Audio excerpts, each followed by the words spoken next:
Everything bad I ever did, I did because I was lonely. Maybe you've noticed the same thing in yourself. One of the most vulnerable times is right when the loneliness stops and a new romance begins. And it's right then, the contrast between having nobody and then falling madly in love with a new person, and they become everything to you. This is the brutal truth about relationships you need to hear. This is where you're subject to deluded thinking. It's an intense cocktail of lust and old trauma wounds and magical thinking about the perfect relationship. And it can push those of us with trauma into a state that feels like everything is now going to be okay. It's a feeling we've waited for a long time, but it's too soon to realistically perceive that. Really, everything in your life, when you get into a new relationship, just got really, really fragile. It's, they used to say this thing in 12-step meetings. It's like a new relationship is like pouring Miracle Grow on your character defects. Truer words were never said. It's when the wounds start showing themselves strong. And there's a way that you can stop that from happening, or at least from, sinking the relationship. My letter today is from a man I'll call Charles, and he writes, "Hello, Anna. I met a young lady, let's call her Lisa, at my church 4 years ago. I was married at the time for 26 years. Okay. I've got my fairy pencil. I'm going to go through and circle things I want to come back to on a second reading, but let's go through. I'll read through. Let's see what's going on in Charles's life. Lisa is a single mom, and she and her daughter touched my heart. Over the years, we talked, and she started to reveal her history of mental abuse and abandonment. Later, as we got more comfortable with each other, she revealed specifics of her abuse of drugs, alcohol, and sexual promiscuity due to her CPTSD. She isolated for 9 years after she had her daughter. She sought God and loves going to church." All right. Now comes the juicy part. She told me one day that she felt she was incapable of loving anyone. I told her that she was wrong. I told her that she couldn't understand God. Without love, since God is love, I would send her things like your videos, among other articles and videos. I pointed out that she loved her daughter, and all these things pointed to the fact that she could love someone.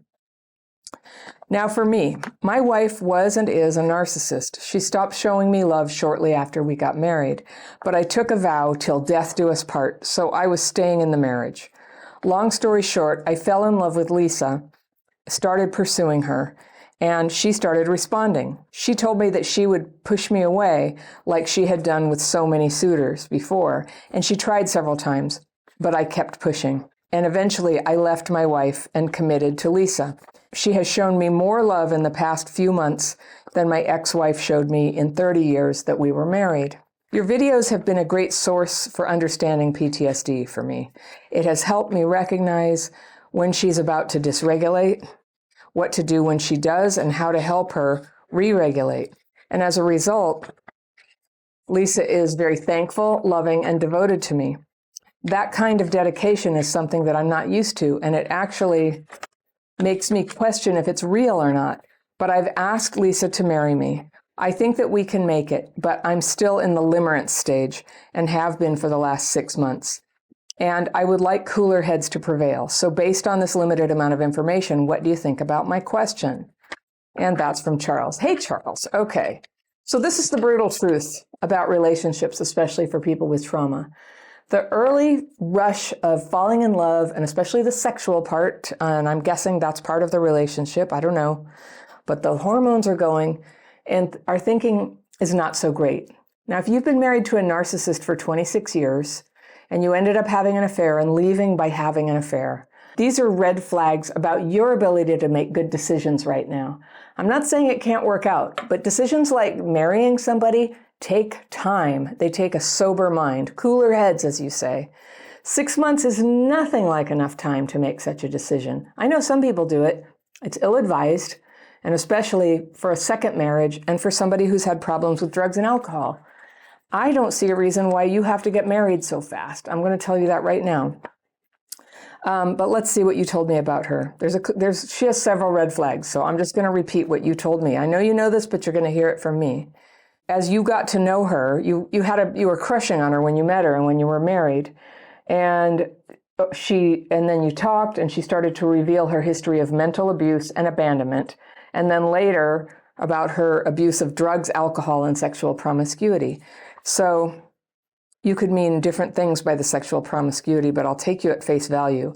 And abuse of drugs and alcohol, I just want to tell you, Charles, that's a huge thing. And if somebody isn't in very, very strong and long-term recovery, I wouldn't even think of getting into a relationship with somebody with that history.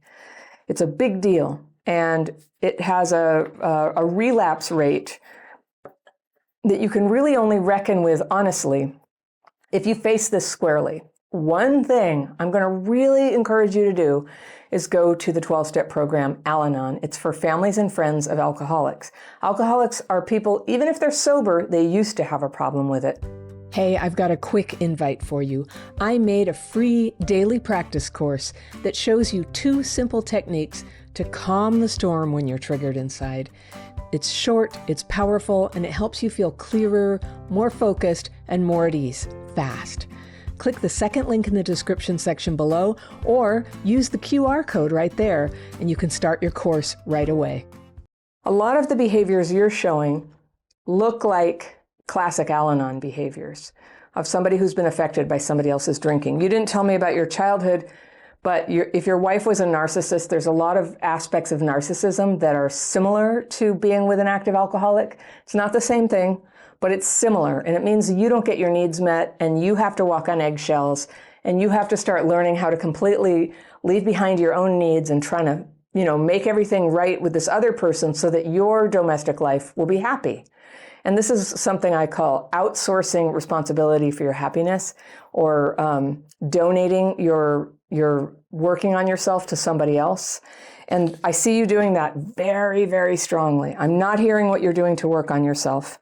It seems like you feel, and I believe you that I'm sure there's a lot of truth in this, just not being in an unpleasant marriage and being with somebody who you love and who's giving you love back sounds great.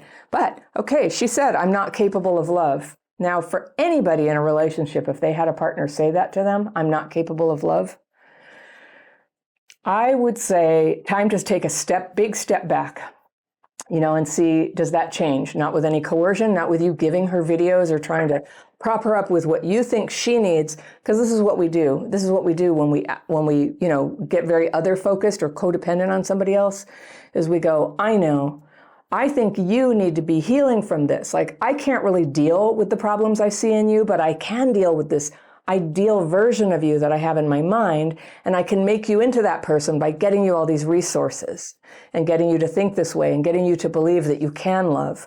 And I do hear you that you're trying to encourage her, and that's what a friend does. But because you're sexually and romantically interested in her, trying to convince her that she can love you and then giving her all these videos and resources, you're trying to make her into an ideal of her that you have. And it's just like a lot of things that have a good intention, it has a dark side. And there's a very high probability it's going to disappoint you. She would end up resenting you for trying to make her into something she's not. She actually gets to, be who she is. And if she feels like changing in the direction of dealing with CPTSD, she can. I'm sure she knows that. But very few of us can be pushed into this. So I just will always call red flag, because it's often people who write to me. They're like, I'm with somebody, I see problems. That's what's between the lines of what you're saying. There are problems here. She says she can't love. She has a history of drug and alcohol abuse. And she's a single mom, so it's a lot of, if you do enter her life, which I think you already have, it's going to really affect a child. If it gets crazy, if you have to leave, so I cannot emphasize enough how much slowness is your friend. For those of us dealing with trauma in ourselves and or in the other person, slow is your friend. Slow allows you to actually experience what the person is like.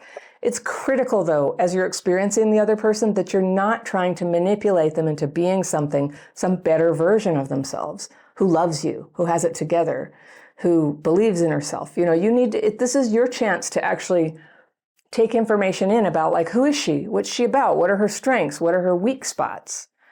And this is not to evaluate and judge her. It's to just see, like, does it make sense to get closer to such a person? And there are a lot of reasons why this could really hurt you. And it could hurt her, and it could hurt her child. So when you say, I'm going to ask her to marry me after 6 months together, I'm just like, no, Charles, no. Give it 2 years. Give it 2 years before you think about marriage. You don't need to think about marriage. It sounds like you're very involved already. You know, a quick marriage, it's like a fantasy fix for a lot of us. When we're trying to crap fit, if you know that phrase, where we're trying to fit ourselves to something that we can't really accept. We're not actually okay with it, so we crap fit. We're just like, no, it'll be great. I'll love you. I'll marry you. It'll be like a princess, and I'll get you all these videos, and you'll see it's just trauma. You're not bad. You need a chance for time to show you what's going on inside those wounds. And what Lisa is motivated to do. How does she want to change herself, if at all? That's, you know, it's just part of integrity, and true love is letting somebody be who they are. And you get to witness, like, what are they working on? How do they feel about their weak spots? What are they doing about their strengths? How do they feel about me? You let them tell you. You don't try to persuade them. That's what is sober and sane emotionally. So I know on TV, there's a lot of stories about somebody heroic who goes and saves somebody. And this has a little bit of that air of, like, the savior guy who comes and rescues the girl and convinces her she's great. And then she turns into, you know, this great partner. But I would just encourage you to see this partner for who she is, how she really feels, and what she wants for her life and for the relationship. And allow the relationship to form based on that. And from yourself, of course. I hope that makes sense. I think we can make it, so I've asked her to marry me. I just, you know, you go to church, right? I assume your church has some sort of, like, discernment process or counseling for this. It's really normal and really smart to go to counseling before making a major decision like this. And I encourage you to do that. You're not in limerence anymore, but you might be in magical thinking, because limerence is for people who can't have the other person. And it sounds like she's already with you. You say she loves you and she's devoted to you. It's a little confusing because you also say she insists she can't love anybody. But when she says, I can't love anybody, there's something in her life or her capacity that she knows about herself, and she knows herself better than anybody else. Something's there that she's trying to alert you to. And I know sometimes some of us just put ourselves down and we're like, I'm no good, I can't do this. Maybe that's what it is. But I don't think you'd have mentioned it if you didn't have a concern about it. And you're right to. With time, you can see if she gets more relaxed about that, if she discovers that she can love, and you can look at what her behavior is. What does she say? What does she do? How does it make you feel? And if you're feeling anxious and like the whole situation needs to be fixed all the time, then it's a situation that makes you anxious and doesn't fit what you actually want. That's all. Hey, it's me, and real fast, if you're watching my videos and wondering if maybe past trauma is having an effect on your life today, I want to share with you a list of signs that what you're struggling with now might be connected with neglect or abuse in your childhood. It's good to know this because it can help you know that what's hard for you right now is normal and that healing is possible. You can download my Signs of Childhood PTSD quiz by clicking the top link in the description section below or using that QR code right there. Your challenge right now is to really just take care of yourself, heal your own wounds, and believe me, 26 years with a narcissist is a huge wound. I want you to take a look at literature or counseling about narcissistic abuse. It's a thing. It has a lot of stuff that really weakens people, and it takes some focus and support to heal back out of such a thing. That's a long time. You don't want to bring that baggage into the relationship. And there always is baggage from something like that. It's easy to think like, oh, they're the narcissist. I'm the normal one. I'm just great. You know, I bring nothing. But there's a reason why you stayed for 26 years. And so we really need to be stoic and realistic when we are considering things like marriage. Only because it's a very, very serious thing. It's financially and for the child and property-wise and love-wise. It's a commitment. And it's a commitment you can't honestly make when part of your awareness is still in denial. So there's a challenge for you. I invite you to get very, very real about this. And I don't think the two of you can do that in isolation, that you can do that with counseling. I don't know about your church. Sometimes spiritual settings can, I don't know, they can have spiritual bypassing perhaps. Any situation where you get support can have problems where they're misreading the situation. So you really need to be rigorous about being your own advocate of thinking through this. So that is the brutal truth about relationships. Our minds get tricked, especially when we have a history of trauma, which you both do. Our minds can get tricked into seeing a perfect relationship where actually there's a lot of stuff that needs to be worked out before a genuine, real, and lasting commitment can be made.